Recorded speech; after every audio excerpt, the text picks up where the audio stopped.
Hi, അങ്ങനെ നമ്മുടെ നാട്ടിലും ബദാം മുളയ്ക്കും എന്നുള്ളതിന് തെളിവ് തന്നെയാണ് ഞാൻ ഇത്രയും ദിവസം വെച്ചിരുന്ന ഈ ബദാം മുളച്ചിരിക്കുന്നു.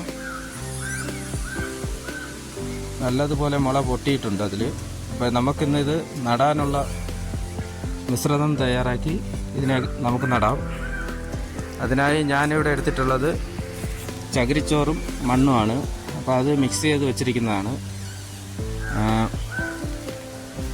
അതുപോലെ തന്നെ ഇത് നമ്മുടെ ഗ്രോ ബാഗോ അങ്ങനെയുള്ള പ്ലാസ്റ്റിക്കിൻ്റെ ഉപയോഗം വളരെ കുറയ്ക്കാൻ വേണ്ടി ഞാൻ ഒറ്റത്തവണ പ്ലാസ്റ്റിക്കും അതും അങ്ങനെയുള്ളത് കുറയ്ക്കാൻ വേണ്ടി തന്നെയാണ്.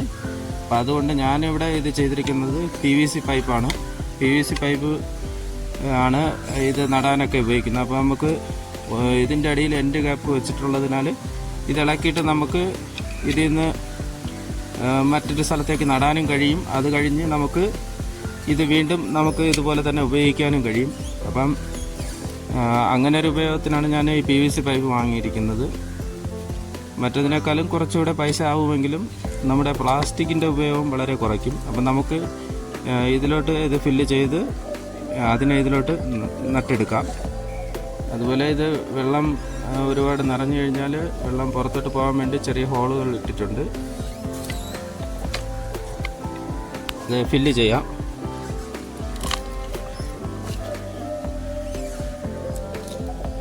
എന്തായാലും വന്നതല്ലേ, സബ്സ്ക്രൈബ് ചെയ്ത് കൂടെ കൂടിക്കോളൂ. നമ്മുടെ മിശ്രിതം നല്ലതുപോലെ നിറയ്ക്കാം. നിറച്ചിട്ടുണ്ട്. അപ്പോൾ എല്ലാത്തിലും നമുക്ക് അത് നിറച്ചെടുക്കാം.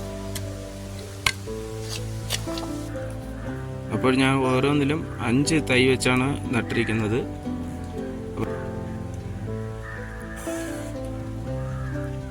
ഇനി ഇത് എത്ര ദിവസം കഴിഞ്ഞ് നല്ലതുപോലെ മുളച്ചു വരുമെന്ന് നമുക്ക് നോക്കാം.